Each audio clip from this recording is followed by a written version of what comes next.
We might be too young to have a spotted cow, but we are both diehard Packers fans. I could talk about this for hours. He was my legend. He was my quarterback one. Taysom Hill, forever in my heart. We have a kind of a reputation of being the young and diehard fans. How was that, Dr. Pepper Taysom? Amazing. Okay, good. Let's keep it under 25 minutes, all right? Welcome back to the Underage Packers podcast. This is episode 103, and today we are here to recap the Packers 2022 draft class. So it should be an exciting one. We brought on our friend Jake Morley, who writes pretty much everywhere. He writes on walls, he writes on the carpet. Mainly he writes on PackerReport, as well as North Dakota State University Report and Kansas City Sports Guide. He's everywhere. You know, he is everywhere. So make sure to check him out and make sure to listen to this episode first, so because he just had a ton of knowledge to pour on all of us. So it was a fun chat with him. But before we head into that, let's introduce ourselves. We'll be kind. We'll introduce ourselves, get to know each other. I am Joey. So thank you for tuning into this episode. And joining me is my co-host, as always, sported and his all Milwaukee sports gear, Big B. How you doing? Fantastic. I want to ask, we are in the thick of the NBA playoffs. Can you give me a report? I try to watch when I can the Milwaukee Bucks in the playoffs. But give us a report. I know they didn't do too well on, Tuesday night. They play again tonight against Boston at the Pfizer Arena or Center or whatever. Give us an update. Give us your thoughts on the Bucks playoff run so far. Yeah, well, round one was easy, I guess you would say. Yeah. Against Norman Chicago Bulls. So that was a fun series. I enjoyed that a lot. Celtics, of course, is a very, very tough matchup. Probably going to go to game 6 or game 7. Boston's probably one of the better teams in I think it's East. I don't know. You lost a term for the NBA. I don't know. But yeah, Bucks are going to win the finals from a casual. That's what we say, I guess. You're accused of being a casual fan. Yeah. But hey, man, I'm all for it. I really wish I could have watched more of the playoff run last year. But, since I follow so many people that are Bucks fans, I thought this year, hey, I might as well watch it. So, like I said, when I have a free night, I definitely enjoy getting some Wingstop, the superior wing restaurant, by the way, watching some Bucks. Playoffs are way better than a regular season. So. Oh, yeah. I simply don't know how people watch the whole regular season of any sport besides football. It seems tiring. Yes. But that is enough Milwaukee Bucks talk on this episode. Let's head in now to our conversation with Jake. We are now joined by Jake Morley here on episode 103 of the Underage Packers podcast. Jake, thanks so much for joining us. Do you have a Dr. Pepper in hand with you? I don't. That's hilarious you asked, though. I do have a Fanta orange soda. Okay. I should have had a DP, man. I knew that was coming. That's on me. That's on me, fellas. Not following the brand. Even though you don't have a Dr. Pepper, I will allow you to plug where people can find you as far as socials and websites go. So if you want to take opportunity to plug those. Sure. Yeah. You can follow me over on Twitter at Jake Morley. I'm actually switching my name to that right now. So funny story about that. So I grew up in North Dakota and I moved to Kansas City for college. And I didn't realize that there was a really, really popular barbecue place called Jack Stack. So my name is actually Jake Stack. And so I couldn't get away from that. I mean, every time people would ask me what my name was, it was, have you been to this barbecue place? Have you been to this barbecue place? So I finally, all my socials when I was in college, then kind of just turned to Jacob Morley. But Morley is actually my middle name. A lot of people don't know that. But yeah, you can follow me over there on Twitter, Jacob Morley. I write for PackerReport, do Pack a Day, do stuff for the Kansas City Sports Network as well around here. Just 1,000 different places. Pretty much anyone that'll let me come talk, I'll come talk, or I'll write or do whatever. But yeah, that's where I'm at. Awesome. My brother used to live in Kansas City, so I'll have to ask him if he's heard of that. He will. He'll know what it is. When I was watching your Twitter feed on day 3, I was incredibly impressed because you were just on fire with Romeo Dubs pick and then Zach Tom. So hopefully you can educate us and our listeners about everything you know about the draft. And let's start with the very start of the draft with pick 22. One that before the draft was kind of like, I know who this guy is. I don't know I'll be very happy if Roger Goodell goes and announces his name. And that was kind of the reaction of a lot of Packers fans on Twitter, at least. But Jake, can you give us your thoughts on Quay Walker and kind of how he fits in this Packers defense? Yeah, I mean, Quay Walker, first and foremost, is a really good football player. And I know I was live on a radio show when that happened, and people are, who's it going to be? What's the pick going to be? And, I said the usual suspects of, a lot of people were talking about George Karlaftis. I thought Logan Hall's name was kind of mentioned in that range as well. At that point in time, we were kind of like, the receivers are really off the board. Like, could they take George Pickens here? Could they take Christian Watson here? Like, I thought maybe, but like just knowing the way the Packers operate, I think everyone that follows them was kind of at the same place where it was, hey, I doubt they take a receiver at this point. So I went through all that, but then I also last 30 seconds before the pick, I feel like I blacked out, and I was just like, all right, Quay Walker is a name. And I said his name multiple times. I was like, that's a guy that's name is getting thrown around. And it's weird because in the past too, I've had these moments of clarity with within 1 minute of the of the pick of who they're going to take. I remember I did have this gut feeling that you got to I remember Justin Harrell was a guy. I was like, it's going to be Justin Harrell. No. And then it was Dayton Jones. That's not a good sign. The Dayton, Justin Harrell, Quay Walker was another one. But also I had that gut feeling about Clay Matthews when they traded up. I knew I just had a feeling. So there's hope. And especially for the linebacker position. But as far as, Quay, what he brings to this team, he's your upside guy.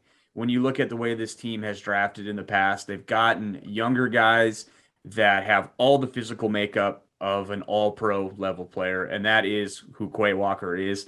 His best football is still in front of him. At least that is what the Packers are definitely betting on, just because you look at the way he plays the game, and there were times where you could, and in certain games where you'd watch that Georgia defense, and he was the third inside linebacker that they were using in that game. And you may take that and say he must not be very good. But you got to remember, Georgia's front seven was stupid good. So they had that luxury to kind of play the matchups. And I think in Green Bay, what he'll do is we I guess we don't know. They're there literally right now working out, getting through that stuff. We're starting to see some of the pictures, and people are talking about how big he is. And he's a big boy. And you look at that and you look at that length, and I think the first thing that my mind went to with him is they're going to use him as a rush linebacker. I would not be surprised at all if they saw the way, Dallas used Micah Parsons last year, and they're going to come through and say, hey, we want that. We want that guy on our team. And the guy that fits that mold the closest in this draft is Quay. Now, I'm not saying he's going to be Micah Parsons. I'm not saying that. I'm not making that. He's going to be better than Micah Parsons. Yeah, that's exactly. He's going to be better. He'll actually win Defensive Player of the Year this year and lead his team to a Super Bowl. Right.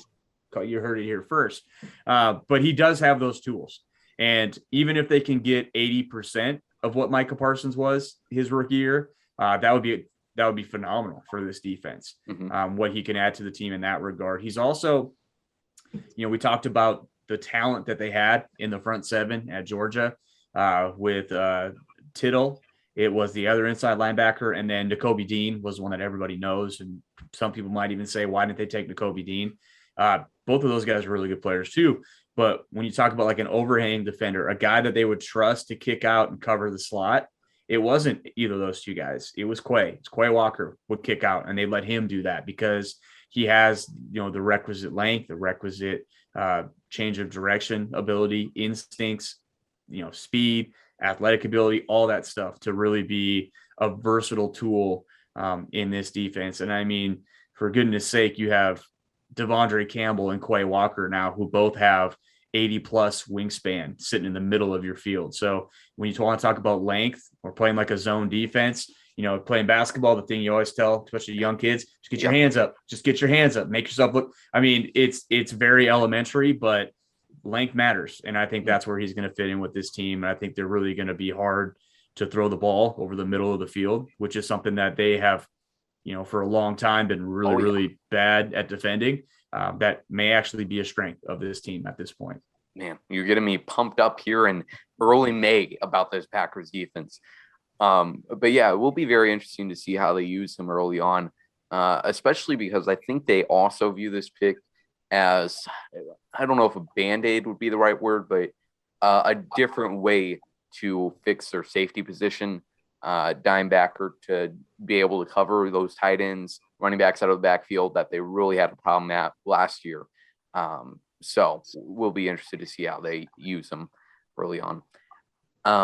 Then you were mentioning that Georgia front seven, and one of the main components on there was Devonte Wyatt, who the Packers obviously selected at pick 28.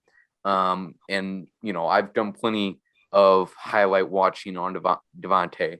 And one thing that I want to ask you, Jake, both these picks are kind of out of the ordinary for the Packers in the first round, going with a inside linebacker and then a 25-year-old is not what the Packers would typically do. So, I mean, to a certain extent, I would think it's just on a player-to-player basis. They like these two players.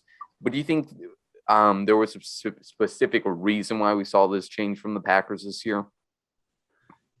I mean, there's the COVID stuff, that some of these guys are a year older, but I think they really just viewed Devonte as the best interior pass rusher that was available in this class. And I get how you could land at that spot, because I think at that point he probably was, even probably better than Jordan. I mean, he, as far as winning quick from the inside, that is what he's really good at.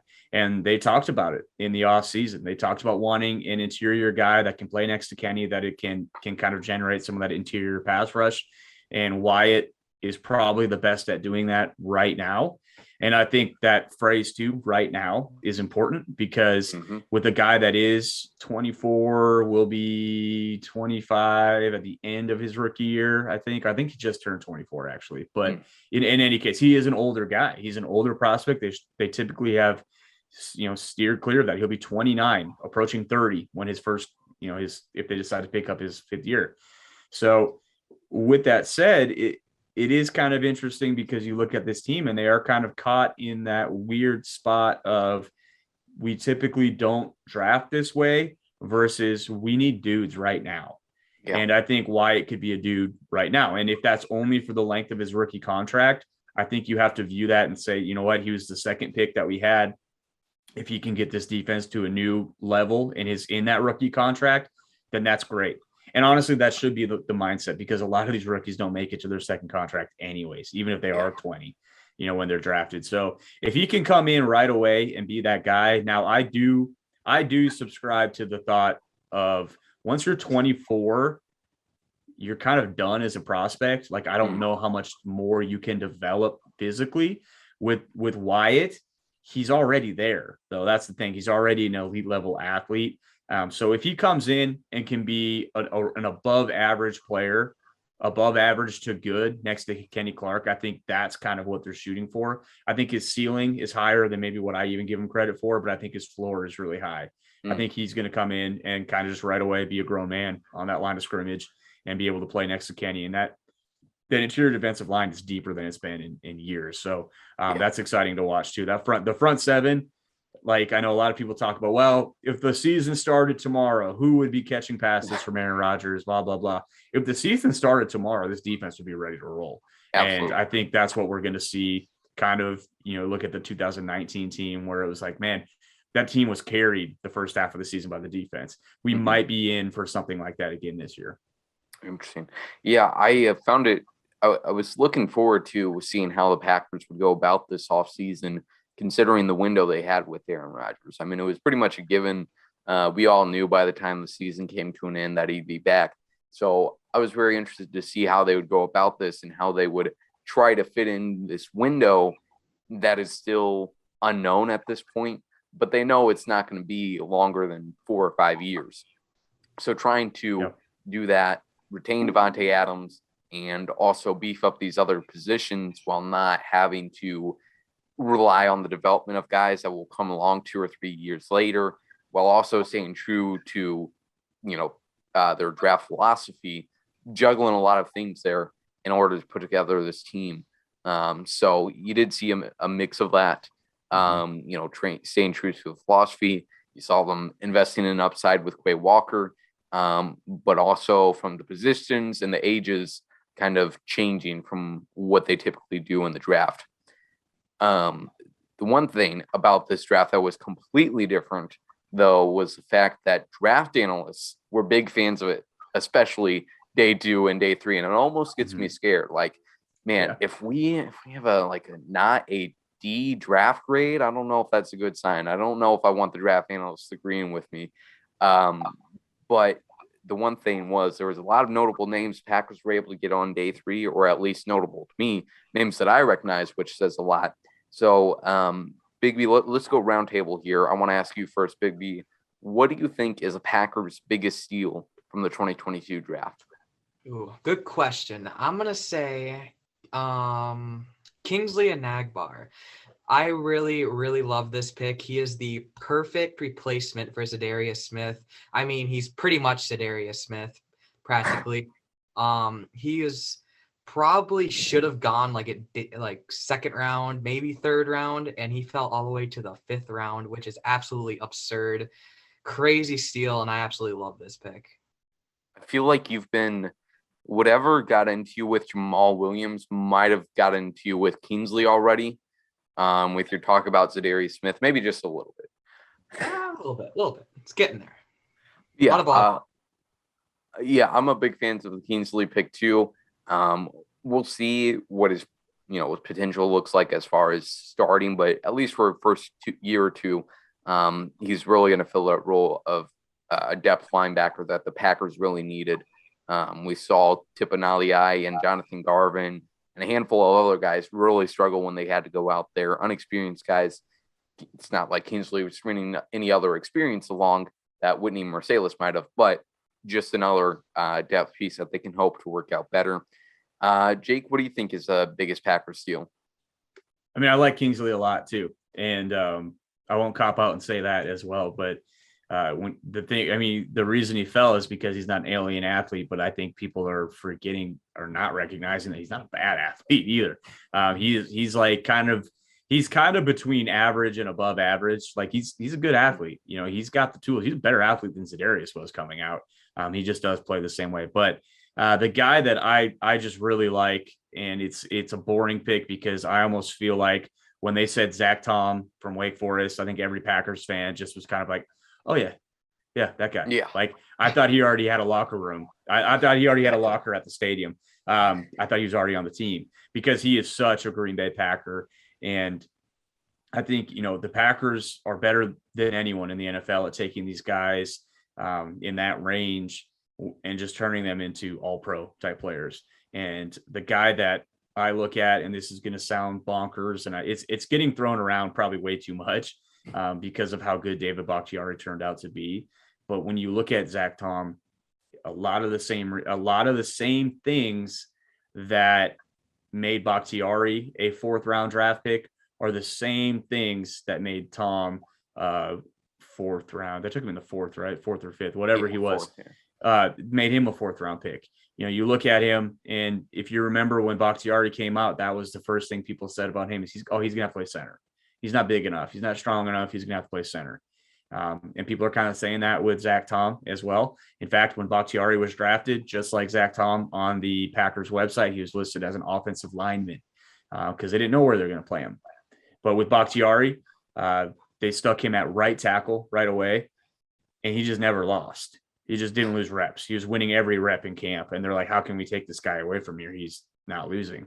Yeah, maybe he doesn't have the alien type arms. Maybe he doesn't have all the power we want right now in the run game, but we're the Green Bay Packers. We throw the ball. And as long as you're keeping 12 clean, you're going to be on the field.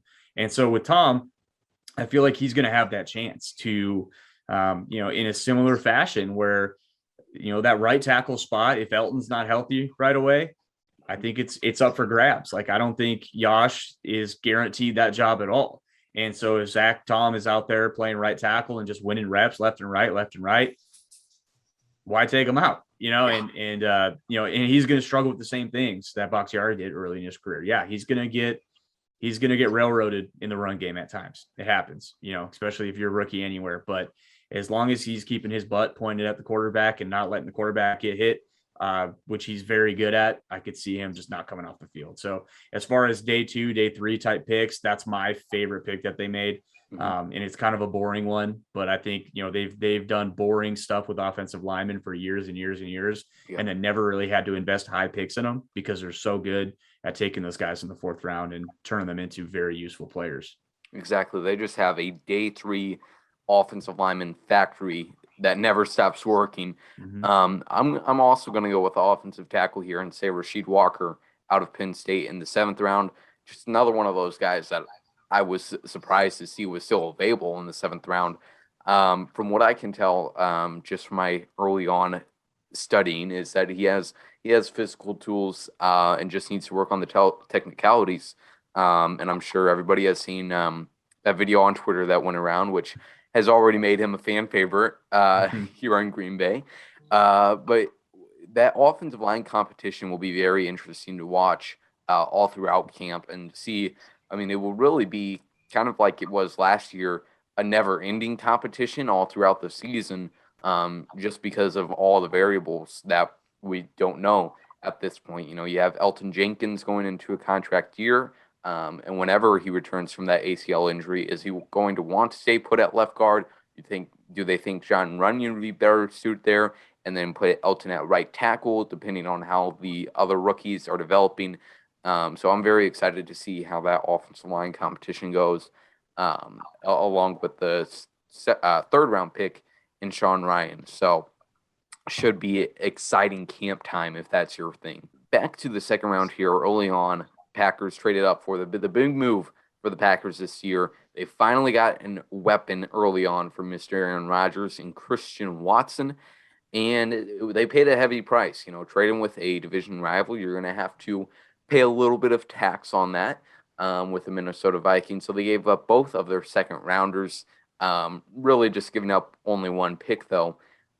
So, Jake, what do you think on Christian Watson, only the 8th MVS replacement the Packers drafted?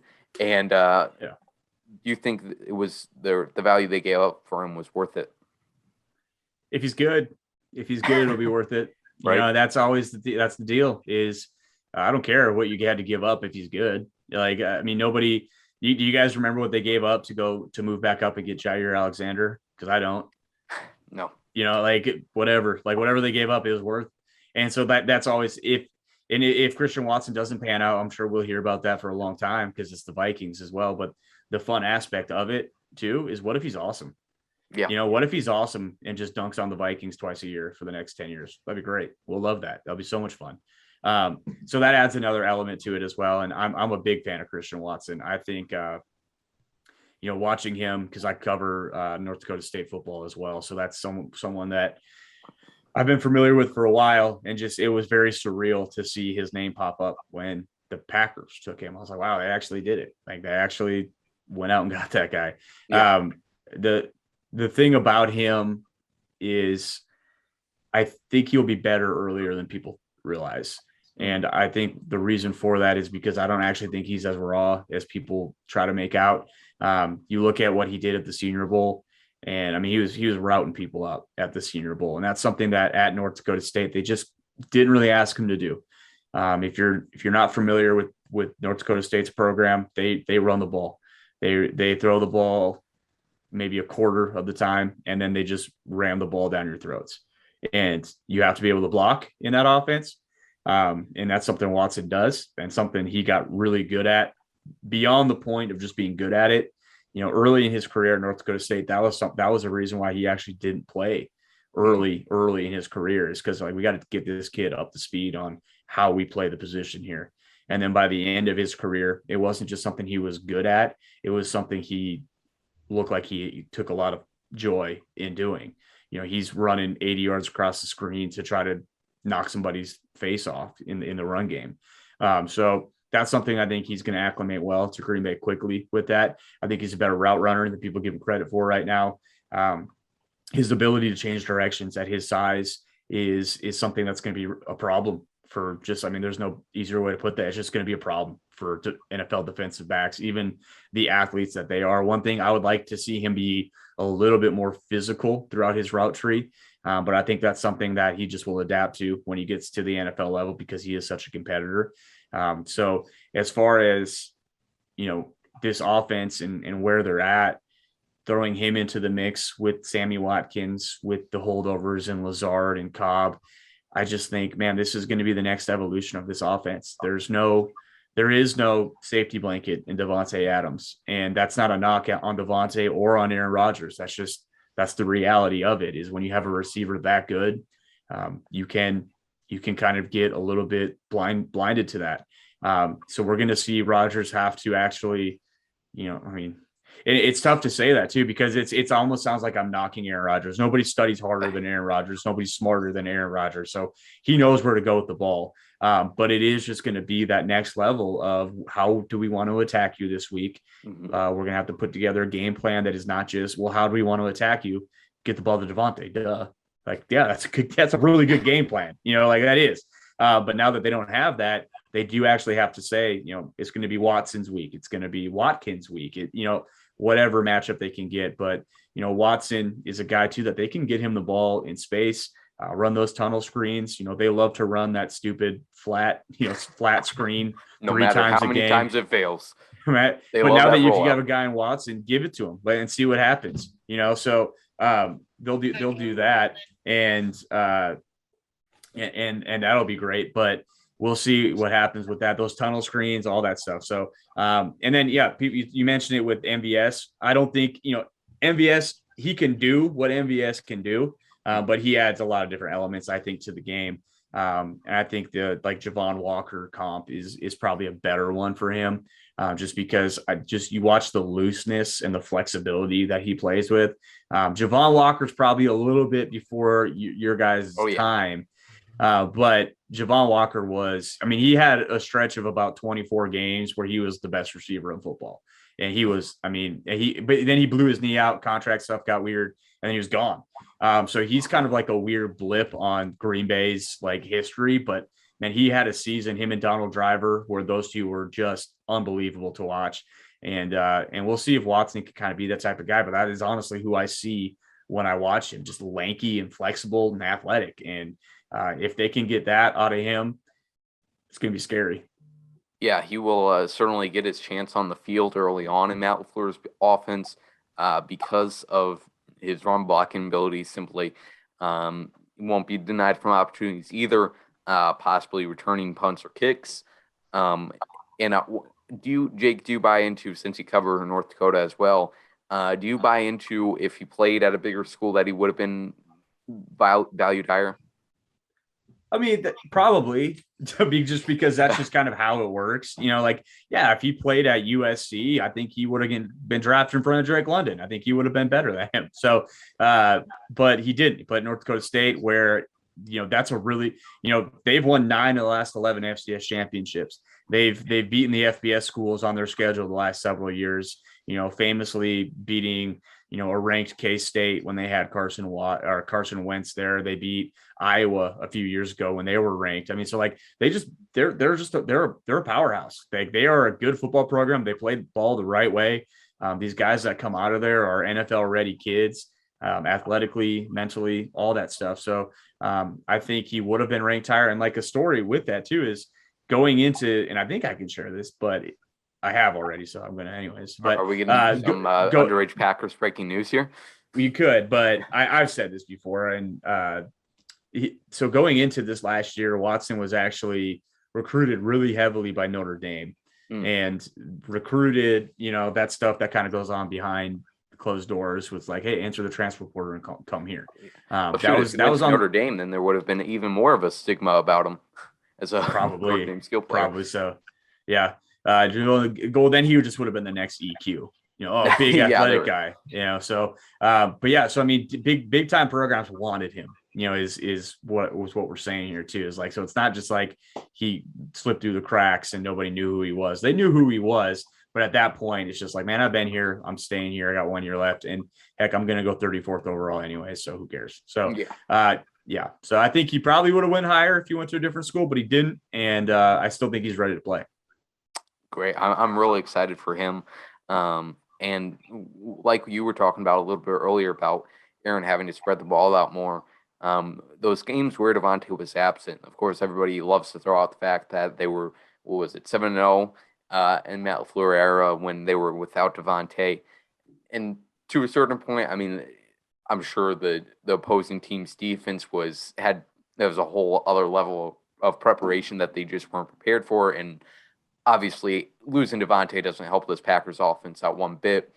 But in those games without Devonte, Aaron was certainly having to throw the ball around a lot more, hitting up a lot of more guys, and that prevents situations like you had in the divisional game against San Francisco, where Aaron is looking for Devonte and nobody else, tunnel vision on him, no more clear than the final offensive play of the game for Green Bay. So hopefully get to see a new wave of this Packers offense from Aaron, and get us that third MVP for Mr. Rodgers. All right, 2 more questions here, both round table. So Big B, let's start with you here. Packers address some key positions, obviously, in this draft, but what is your biggest concern you still have about this team? Obviously, nothing too much. They still got 3 or so months until they have to go out there on the field. But what is your biggest concern about the Packers at this point? Probably depth at safety. I mean, they really don't have very much behind Amos and Savage. Mm-hmm. I wanted them to draft safety earlier than they did, but they didn't, of course. They took Tariq in the 7th round, I think it was. But that is probably my biggest concern so far here. Hoping they were going to sign the Honey Badger, but of course that didn't happen. But that's beside the point. But it's definitely depth at safety. Yeah, the position next to Tariq's name, it's the S. It doesn't stand for safety. It stands for special teamer. Probably. That is very true. Yeah, I'd agree with you there. For me, I would have to say at the tight end position, just because you have Robert Tonyan coming back from the ACL injury, hopefully ready for the season. The Packers just have way too many ACL recoveries that they're waiting on, and I think David Bakhtiari's long recovery path has us all extra scared now. But just the fact they have plenty of tight ends overall, but you look at Mercedes Lewis, Josiah DeGuara, Dominique Daphne, Tyler Davis. Daphne and Davis might end up fighting over a roster spot, but really out of those 4, excluding Tonyan, there's not a clear receiving tight end. I think DeGuara has that ability as an H-back, but they certainly could use another tight end here in that room, at least for competition, for another target for Aaron to throw the ball to. Jake, what is your biggest concern? Well, I think both those spots that you guys just touched on are pretty much it, right? Like those are 2 spots that I think a lot of people would have expected them to take someone, and they didn't. Mm-hmm. Those are the 2 spots a lot of people, they kind of need the tight end of the future, didn't take anybody. They might need a third safety, didn't take anybody. I think with safety, like the question of, what happens if, Amos or Savage gets hurt. I think Sewell moves to safety then at that point, and that might be how they view it. But it is concerning. I mean, that's going to change the way they want to do things. That could be a spot they still go and add depth. The tight end position, I think they would have really liked to get someone. And if they really like Tyler Davis, maybe they really do. I don't know. We'll find out soon enough. That could very much be Goody saying, yeah, we really like this Tyler Davis kid. And it could also possibly pulling some strings in the front office there. Could be, but it could also be, shoot, we wanted to take a tight end, but there wasn't one there to find. So hey, we like Tyler Davis. We really don't know. With tight end though too, I think they're in an interesting spot because if Tonyan comes back from his ACL and is good, plays well, he's a pretty good player. And, will they want to upgrade that spot? And what will his contract situation look like? Like if he comes back and catches 10 touchdowns again and has 750 receiving yards, they might just pay him and be like, this is our tight end.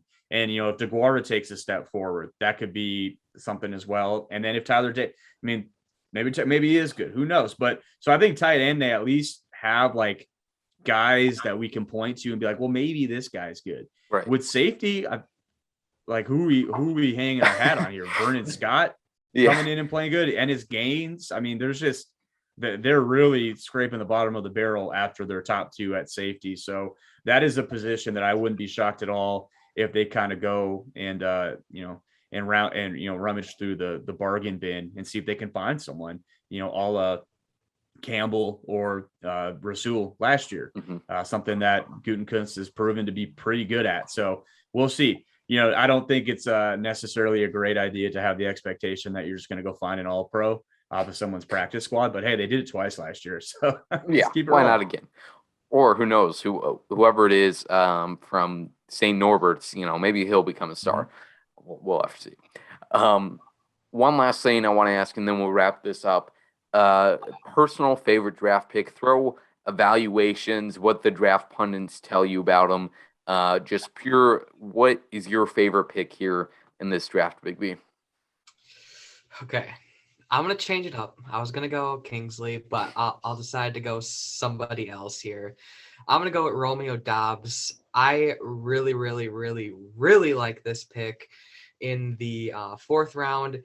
He will be probably our deep threat, but I definitely think he can be more than just a deep threat. And like I said in our day three recap, he's a little raw, but he's a very good route runner. So he can definitely add a lot more to this offense than a lot of people think. Yeah, I think Jake Romeo was one of those guys too that you said was a great fit for the Packers, or that you saw him going to the Packers at some point in this draft. Why do you think that? Well, you look at his athletic profile, and he's the requisite size. They love guys that are going to play that outside receiver that are above 200.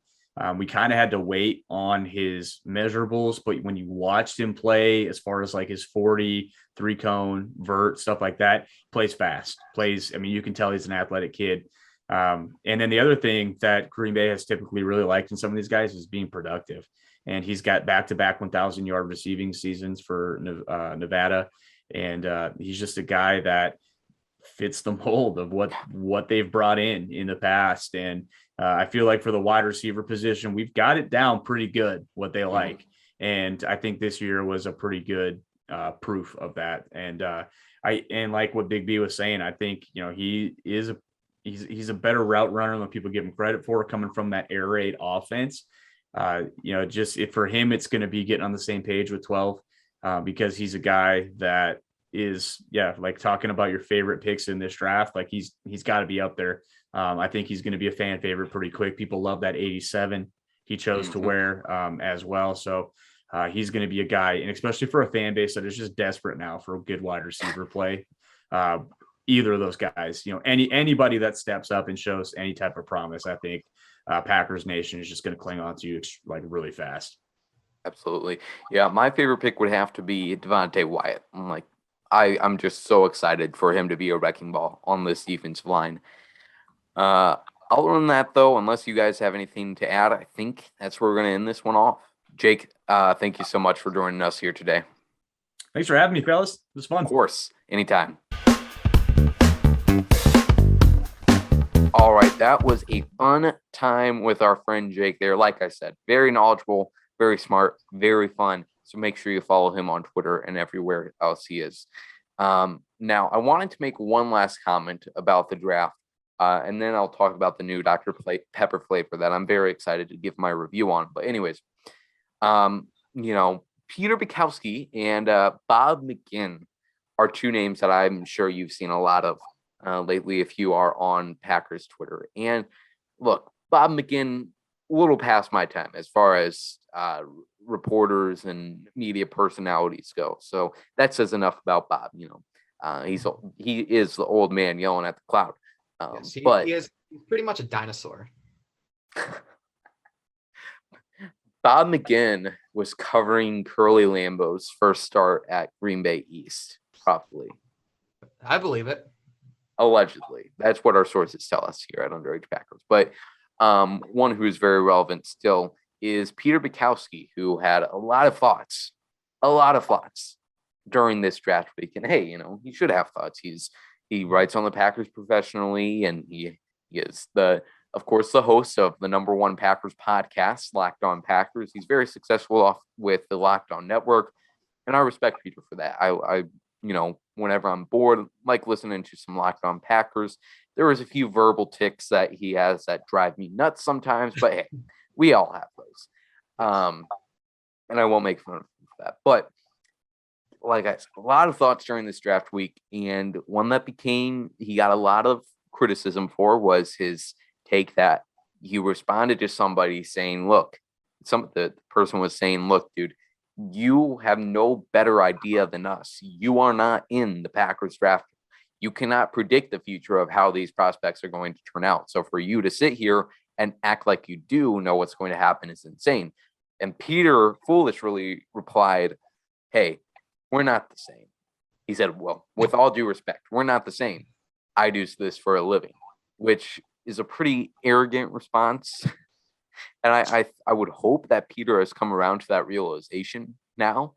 Mhm. But, I had a funny joke about that on my Twitter feed, so I'm not going to mention that part too much. But the thing that really eked me about Peter's takes, his endless takes this draft cycle, was his take on the Quay Walker pick. Now, look, like I mentioned when we were talking about it with Jake, it was not a pick that I was extremely excited about, like I was with Devonte Wyatt. When Roger Goodell first came and announced it, I wasn't jumping up with joy, mainly because of a position. But Peter's reaction to this over time, still a few days later, is he doesn't have the most potential. He is not what the Packers need. He's not the best value. And his main point is he was drafted too high. They could have still, they should have passed on him, drafted whoever else they wanted. They still had Karlaftis, a lot of other good players on the board, drafted whoever else they wanted at pick 22, waited to round 2 to select the inside linebacker. And, problem solved. Beam, bam, bada, boom, bop, But the thing about this is Peter says Quay was like, linebacker, whatever, on my board. I had players higher than him. Why didn't they just, wait and select those players I had higher on my board or whatever, who were the consistent, higher, better players? And the thing that just really gets me about this is like, no, they didn't draft an inside linebacker. They drafted Quay Walker. Mm-hmm. They didn't draft a wide receiver. They drafted Christian Watson. Them drafting somebody at inside linebacker in round 2 is not the same as drafting Quay Walker. As Jake laid out for us, Quay has a special set of abilities for his physicalness, his athleticness at his size. So to sit there and say that they could have gotten better value with a different inside linebacker in round 2, I just cannot get on board with that. So I just wanted to put that out there, not to attack Peter or bring on any more criticism of him that he's very much getting at this time. Still a little bit of that from after that, because like I said, I have a lot of respect for Peter, but just wanted to address that point. And also, that's just a very popular thinking mindset of the draft media. Now, moving on from my thoughts about Peter Bukowski, I did want to talk. Wait. Before you move on, I do want to add something now. Uh-huh. I really like what trying to remember, I think it was Perry said, and I really like this point. So, there was Devin Lloyd still on the board. There was Nakobe Dean still on the board. There was, of course, Quay Walker still on the board. I think that was the 3 that she pointed out. The Packers got the guy who they wanted. We know that he was their guy because they passed on better prospects to pick Quay Walker. So they really liked Quay Walker. Yeah, and I like what you're saying there too, and also the fact that they drafted Walker at 22 and Wyatt at 28, I think says a lot about how the Packers board compares to the media's consensus board. That's a big word. But just the fact that they drafted Walker at 22 and then Gutekunst said they weren't expecting to have Wyatt available at 28. And you look at the other names available for them and you're like, wow, there's a lot of guys that probably or were expected to go higher. They obviously very much like Quay. He was their guy and they were going to get him. So there's no doubt about that. Now on to something that I absolutely love, and we both absolutely love. Yeah. That is Dr. Pepper. And it wouldn't be, we already got one Dr. Pepper reference in there. Still not sponsored yet, by the way. But I wanted to talk here. You can click off if you don't want to hear my review on this. But Dr. Pepper recently released Dr. Pepper Dark Berry. And first of all, look at this glorious can. I mean, it's just shining in my lights. You got a little Jurassic World collectible action going on here. I absolutely love it. It tastes fantastic. Like I was saying to Big B earlier, I don't even know how to describe the taste. It almost tastes like, now don't get put off when I say this, it almost tastes like LaCroix, but good. I think LaCroix is the worst drink ever invented, and it needs to be flushed down toilets around America. But I get the same, almost like a grape, almost raspberry type taste from it, and I'm a big fan.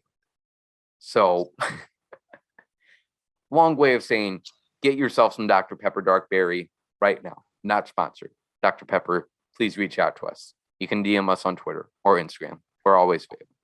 Yes. Big B, any thoughts on the new Doc Berry Dr. Pepper, or any more praise you want to give to Kingsley and Negbar? No, I'm excited to try it though. I'm probably gonna go looking for it tomorrow, so that's fun. Man, you have no idea. I think I got the release date wrong for it, because this Wednesday I went to the gas station near my house and they didn't have it. And then I was like, all right, I'll go to Target. They didn't have it. And I was like, but I did see it on Walmart's website. So I was like, oh, the Target and Walmart for me is like pretty much completely across town. But I went to that Walmart. They didn't have it. But right next to Walmart is a Culver's. So I got some Culver's at the end of the day, which made it worth it. But then yesterday, Thursday, I went and got a whole pack of it. So I was glad to have that. Nice. Got the mission accomplished.